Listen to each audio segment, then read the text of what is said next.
Allora, per il pasto del manager, come secondo piatto, potremo realizzare una vasocottura di filetto di maiale che andremo a marinare con del miele, del pepe profumato all'arancio. Verrà servita con delle verdure croccanti in agrodolce. L'importante è la croccantezza delle verdure per preservare la qualità organolettica e i sali minerali che queste hanno in una cottura breve, le valorizziamo sicuramente. Il tutto dopo andrà chiuso all'interno di un vaso, abbinando due formaggi importanti del nostro territorio che sono il grana padano e il formaggio montasio di stagionatura fresca, e verrà poi il tutto ripassato aggiungendo qualche sentore, qualche profumo di erba aromatica nel forno a vapore. Serviremo tutto all'interno del vaso che verrà elegantemente aperto sotto il naso incuriosito e sotto gli occhi incuriositi del nostro manager che dovrà pranzare nelle nostre aziende agrituristiche. Per cui andiamo a tagliare del filetto di maiale, carne magra, vedete senza parti grasse, la andiamo a mettere in una marinatura con del pepe e del miele. In questo caso aggiungiamo del miele agli agrumi, profumo fresco d'estate e di primavera. Lo lasciamo macerare qualche minuto. Nel frattempo prepariamo, che abbiamo già preparato in precedenza, delle verdure. Qui abbiamo delle zucchine tagliate a julienne, delle cime di broccoletto e del carciofo, tutte cotte a vapore, a bassa temperatura e le abbiamo cotte per poco tempo, raffreddate per preservare il colore e le proprietà organolettiche. Ora andiamo a preparare una padella con un po' di olio di oliva, extravergine, scaldiamo bene l'olio, andremo ad inserire la carne che è stata macerata a parte senza aggiungere la marinatura, cioè andremo a prendere i bocconi di carne, li andiamo a appoggiare nell'olio ad alta temperatura in modo da creare uno shock termico, chiudere, sigillare la carne e lasciare all'interno i succhi. Cottura breve in padella, poi il resto finirà poi in forno. Cuoce la carne con l'olio extravergine di oliva, una cottura veloce, andiamo a preparare i formaggi che ci servono poi a completare in maniera veloce questo piatto. In un'altra padella invece a parte andiamo ad inserire, sempre con un po' di olio extravergine, le nostre verdure che sono state cotte anche con un po' di aceto di mele, questo per dare la particolarità e la parte acidula del piatto. Le andiamo a ripassare in padella. Perfetto, aggiungiamo anche i nostri carciofi.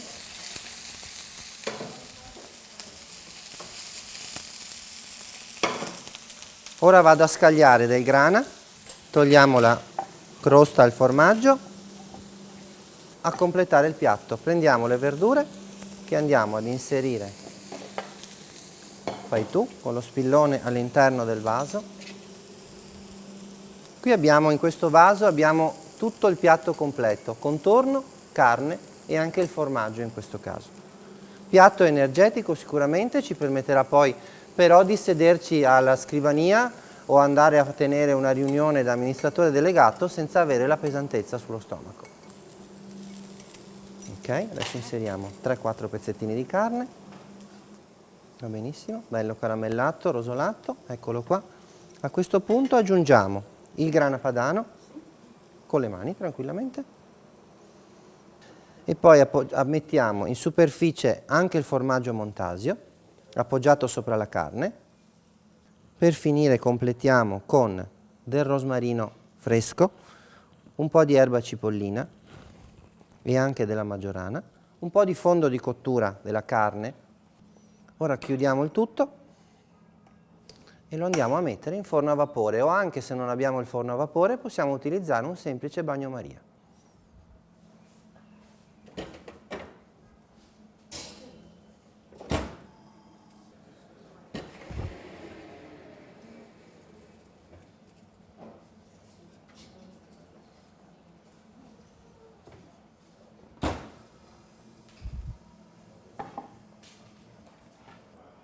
Dopo 10 minuti di forno a vapore abbiamo il nostro vaso cottura pronta, il formaggio si è sciolto, si sarà amalgamato alle verdure e alla carne e poi lo andremo a impiattare per poi portarlo ai nostri clienti con un letto di erbe aromatiche e di fiori piena primavera.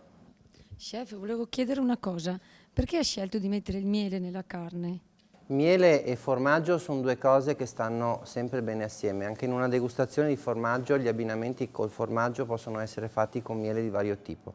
In questo caso ci serve giocare anche con il miele per la parte agrodolce delle verdure che sono state cotte con l'aceto di mele. Chef, perché ha usato il formaggio a montaggio per questo piatto? Allora, sono stati usati entrambi per due intensità di sapidità che hanno. Il formaggio Montasio era in stagionatura fresca, poi ci serve anche la parte di cremosità che lui darà a dare quando si è sciolto.